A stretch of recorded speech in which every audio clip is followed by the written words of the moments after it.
The prayer of consecration.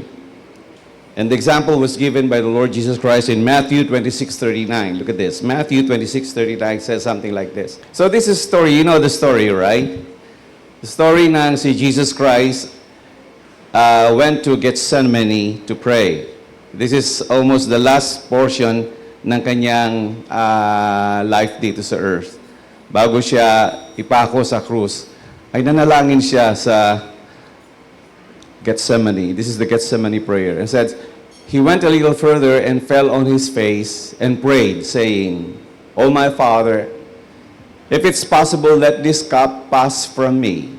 Nevertheless, not as I will, but as you will." In fact, the Bible says, 3 beses niyang pinag-pray ito. Na gusto niyang humingi ng alalay sa mga apostol dahil talaga napakatindi ng panalangin niya rito. At dito, na ilagay yung isang klaseng pangyayari sa phenomenon, sa pangyayari sa kanyang pagpawis ng dugo. The medical term is hematidosis. Yung nung nagkaroon siya ng pawis ay sumama. Nag-burst yung mga malilit na veins dun sa labasan ng pawis at humalo yung dugo. Now, there are different kinds of prayer. Some prayers are bold petitions, prayers of faith, prayers of confession, asking God to provide that He has already promised. Now, some prayers are, a lot of them, some are silence, sitting in God's presence, but then there is a prayer of consecration.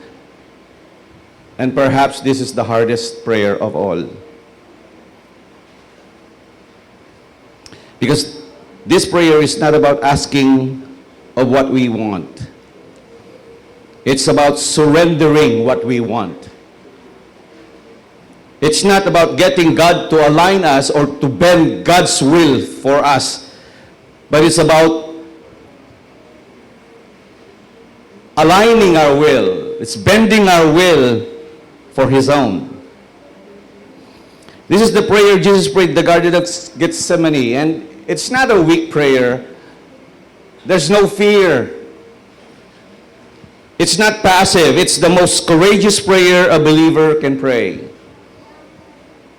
Because one day before Jesus Christ was arrested, He went to Mount Olives. And there in Mount Olives, there is a garden.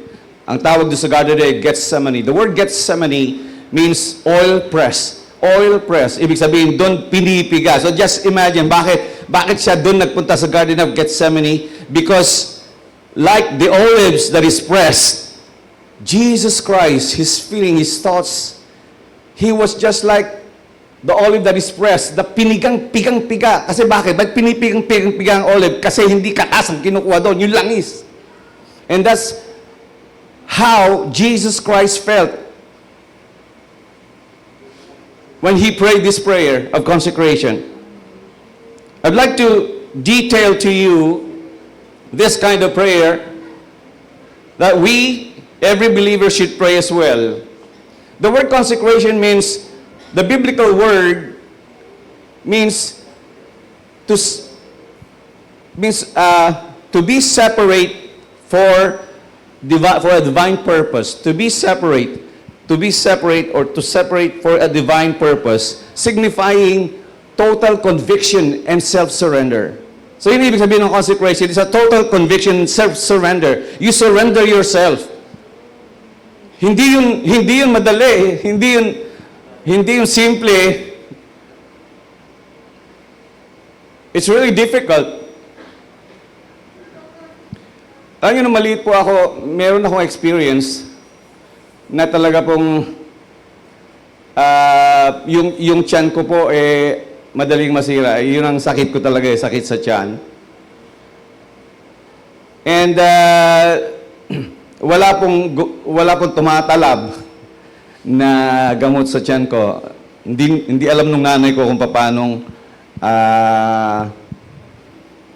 pag-aagalingin. Until such time, yung lolo ko may lahing albularyo yun, si Lolo Adong. Ang ginawa ni Lolo Adong, hindi ko alam kung alam niya, ha? Ang ginawa niya ay nagdiktik ng bawang.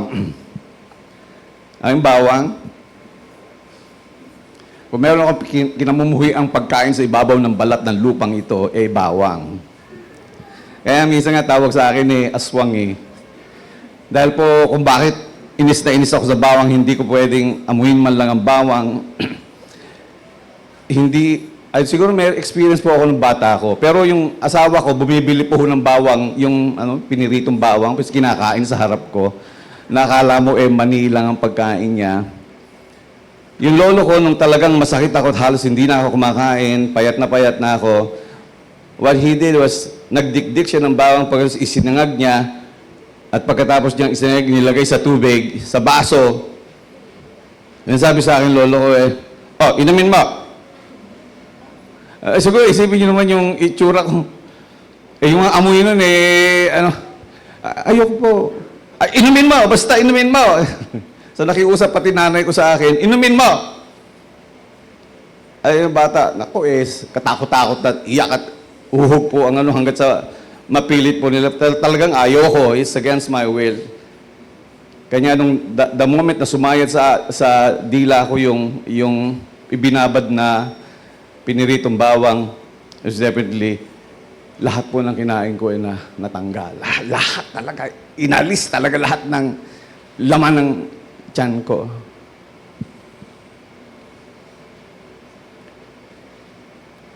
"2,000 years ago, sabi ng Ama sa Panginoon, inumin mo. Oh Father, if it's possible, let this cup pass from me. If it's possible, let this cup pass from me. Now, inumin mo." It's just like that. Inumin mo. But if it cannot pass, then I will drink it according to your will. First of all, I'd like you to see the struggle, yung struggle sa kalooban ng Panginoon, na inumin yon. It has something to do with you. Ang sabi dito sa word, could you flash Matthew 26:38. Look at this. Before that word, sa 39, meron sinabi si Jesus Christ, yung feeling niya, kung bakit ayaw niyang, sa situations na hirap siya, and he said something like this, "My soul is exceedingly sorrowful, even to death." My soul is exceedingly sorrowful. Gusto ko i-establish yung Tagalog dito sa inyo. Ang sabi dito ay, nang magkagayon sinabi niya sa kanila, "Namamanglaw na lubha ang kaluluwa ko hanggang sa kamatayan." Kayo ba naranasan niyo ba yung struggle na ito?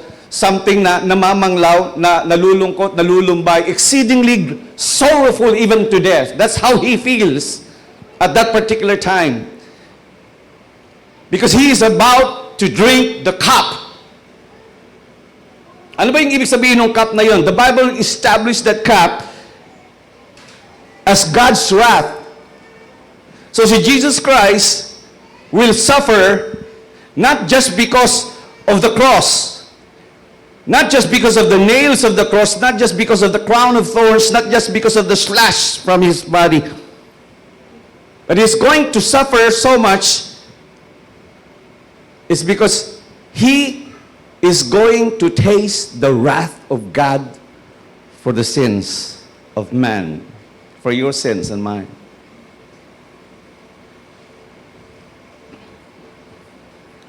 And God prayed, if it's possible, Father, let this cup pass from me, but not my will, but yours be done.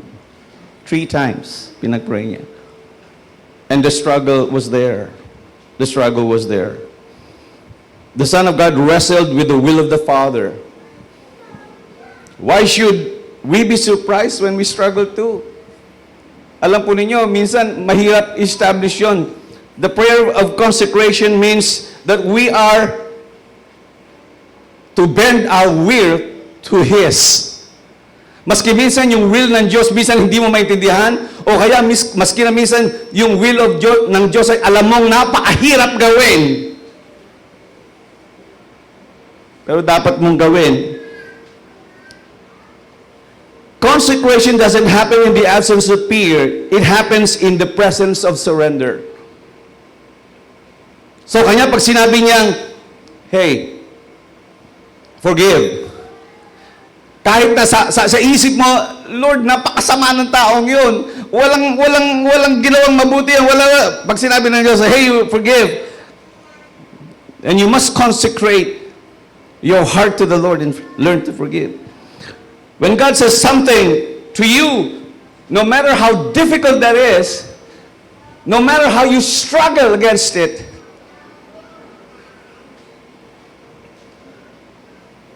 because consecration begins with wrestling. That's the word, He wrestles. The struggle.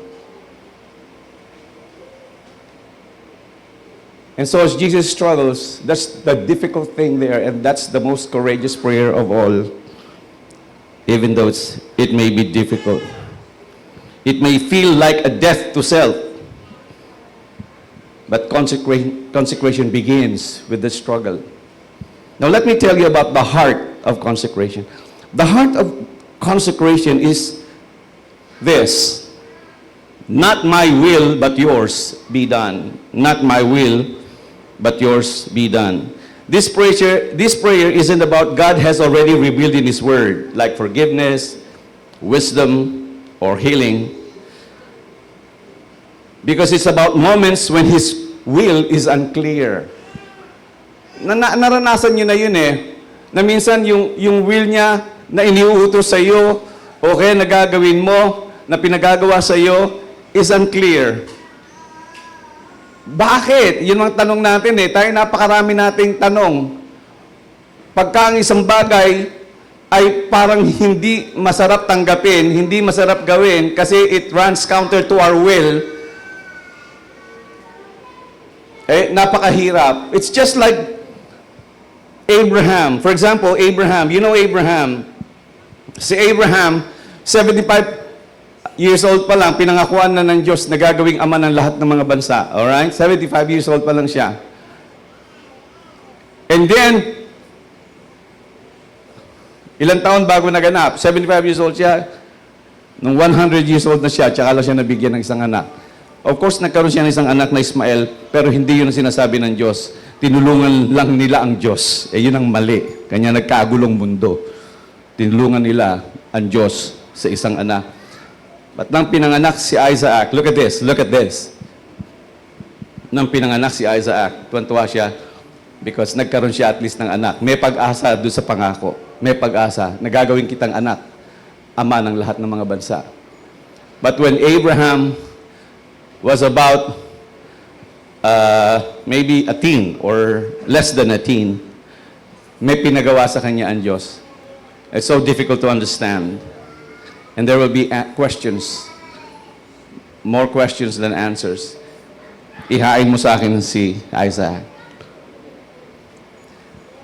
Now, dun sa salita, ihain mo sa akin si Isaac. Gano'ng katindi yun sa'yo? Matindi yun. Hindi mo maintindihan yun. Hindi mo agad maintindihan yun.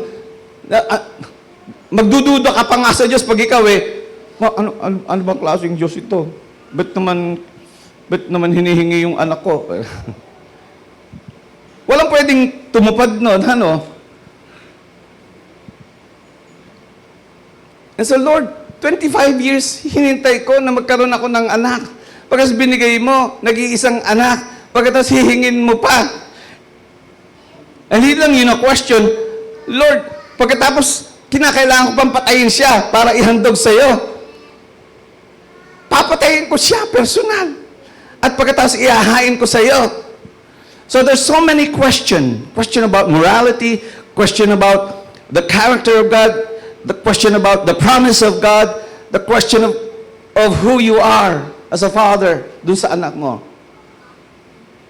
But look at this. Sometimes, hindi mo maintindihan minsan ang purpose ng Diyos na gustong para sa iyo. Pero Abraham did pass the test. Thy will be done. Thy will be done. That's what Abraham said. Sa palagay niyo ba kaya ay talagang nalalaman kaya ni Abraham, ay pipigilin din naman ako nito. Pipigil, no? Hindi. Sabi sa Bible, maaga pa lang, malis na sila, inihanda niya. Pagkatapos talagang kinuha niya yung punyal, talagang papatayin niya si Abraham. Hebrews says, kanya niya raw papatayin si Abraham sapagkat naniniwala niya, kaya buhayin ng Diyos si Abraham. That's the real meaning of it. And so the heart of consecration is trust. Even if it's unclear, even if you don't understand, your will be done, establish trust. That's the heart of it. Nagtitiwala ka sa Panginoon no matter what. Kahit na mahirap, kahit hindi imposible para sa iyo, but the heart is trust. Kagaya na sinabi sa Proverbs 3, 4, 5, and 6, sabi doon, trust in the Lord, what? With all your heart. Lean not on your own understanding. Hindi lahat ng mga bagay dapat sagutin sa mga question mo. Lord, bakit? Lord, paano na? Lord, ano na? No. Lean not on your own understanding. Lean not. Because the heart of consecration is denying yourself and follow everything according to His will. That's surrender. That is surrender. And let me tell you about the power of consecration. Whenever you pray this consecration, there is a power in it.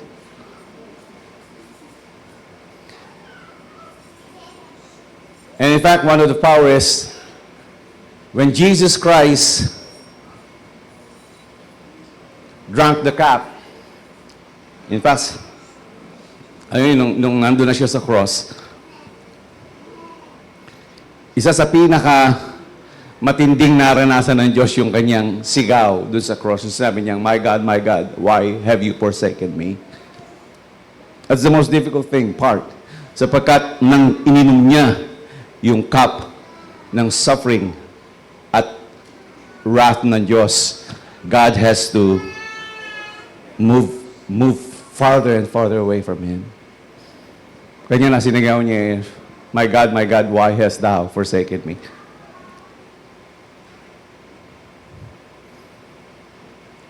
But you see, after 3 days,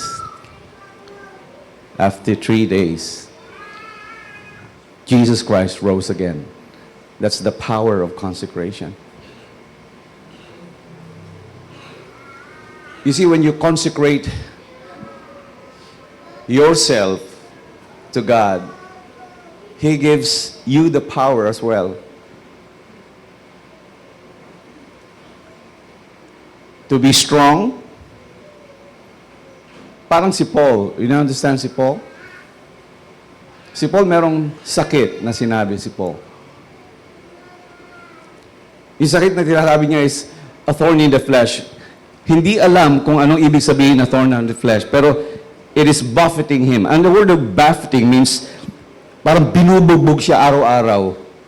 Kasi gumagawa siya ng sulat, every day binubugbog siya. And we just don't know. Pero yun daw binigay ng messenger of Satan. Could you flash this in 2 Corinthians 12, just for you to understand the meaning and the power of consecration. 2 Corinthians 12, starting with verse 7. The Bible says, unless I should be exalted above measure by the abundance of the revelation, a thorn in the flesh was given to me, a messenger of Satan to buffet me, lest I be exalted above measure. Kasi napakagaling ni Pablo, napakagaling niyang magsulat, napakagaling niyang mag-manifest ng ebanghelyo sa ibang tao. And para guluhin siya, meron siyang isang buffeting word means yung binubugbog. Or something, siguro merong masakit or anything. Verse 8, look at this in verse 8. Concerning this thing, I pleaded with the Lord 3 times that I might it might depart from me. So 3 beses niyang pinalangin para malisto. Lord, alisin mo naman ito. Lord, alisin mo ito. I pray thee. And look how it came about. In verse 9, look at this. And he said to me, my grace is sufficient for you. Anong sagot ng Diyos sa kanyang panalangin? Yes or no?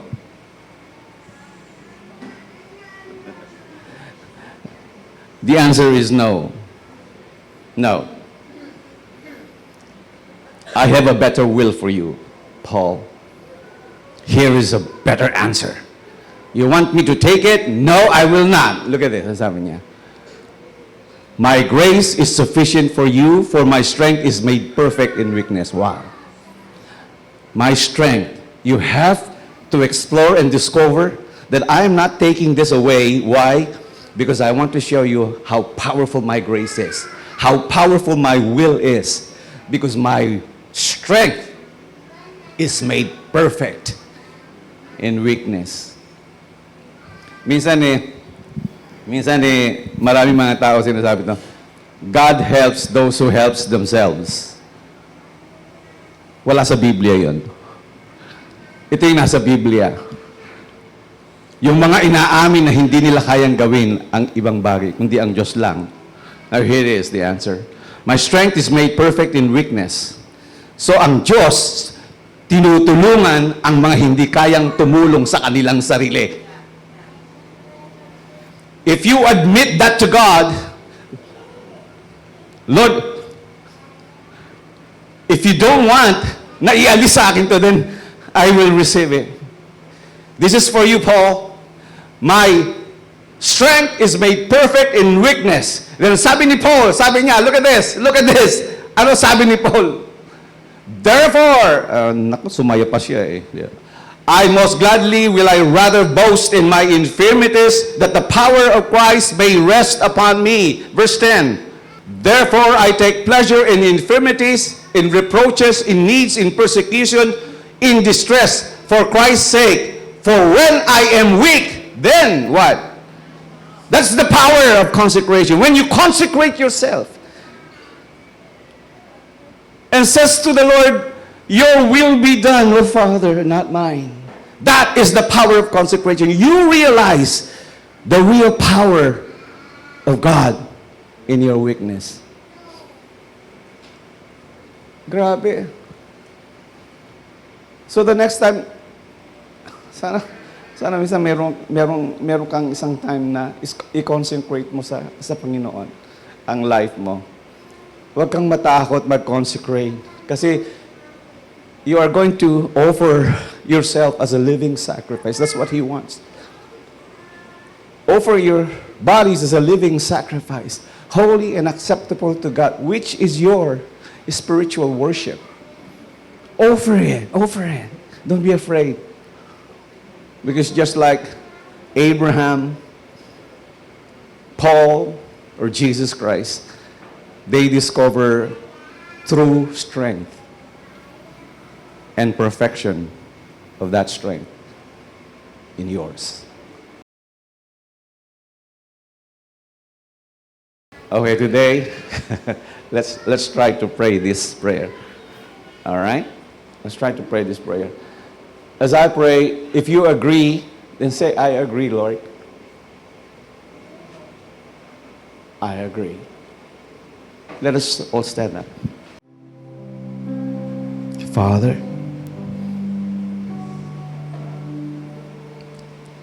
Amang banal,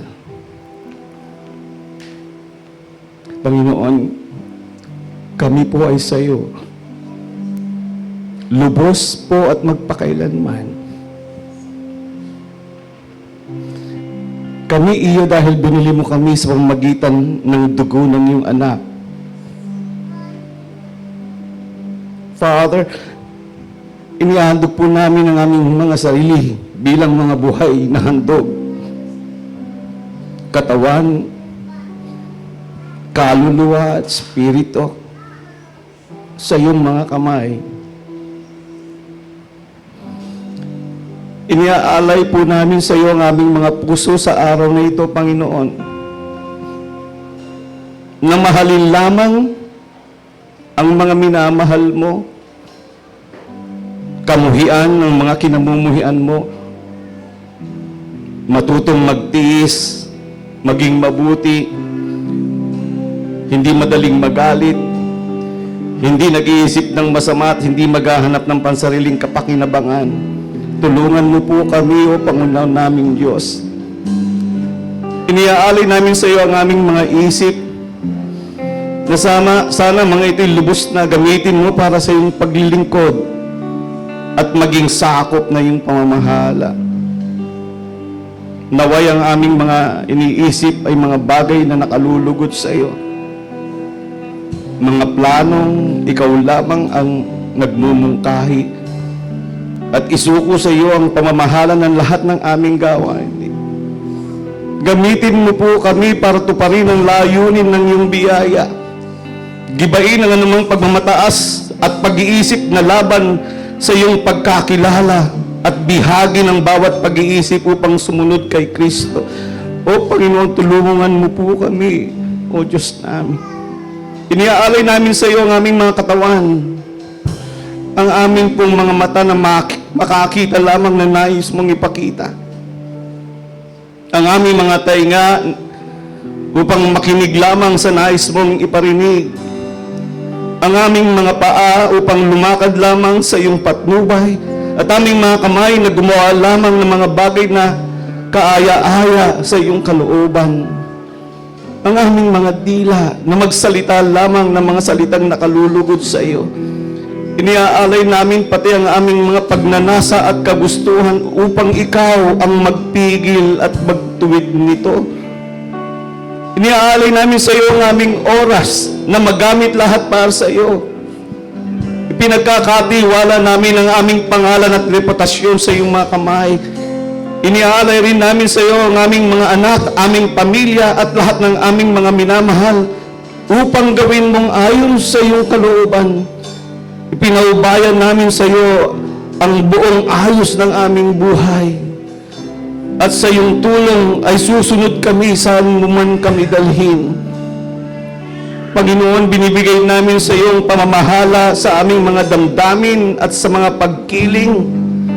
Buong puso naming sinusuko ang aming buong pagkatao at lahat ng aming pag-aari. Lahat ng kami, lahat ng mayroon kami, at lahat ng aming magiging pag-aari sa iyong ganap na pamamahala. Ang tanging hinihiling namin ay masunod ang iyong kalooban sa amin, sa pamamagitan namin at sa buhay namin. Sa pangalan ng iyong anak na si Jesus, na aming Panginoon ng tagapagligtas, iniaalay namin ang aming buhay. Ang biyaya ng Amang sumasalangit, ang pag-ibig ng kanyang bugtong na anak, at ang pagsama ng Espiritu Santo ay sumaati nawang lahat mula ngayon at magpakailanman. Amen.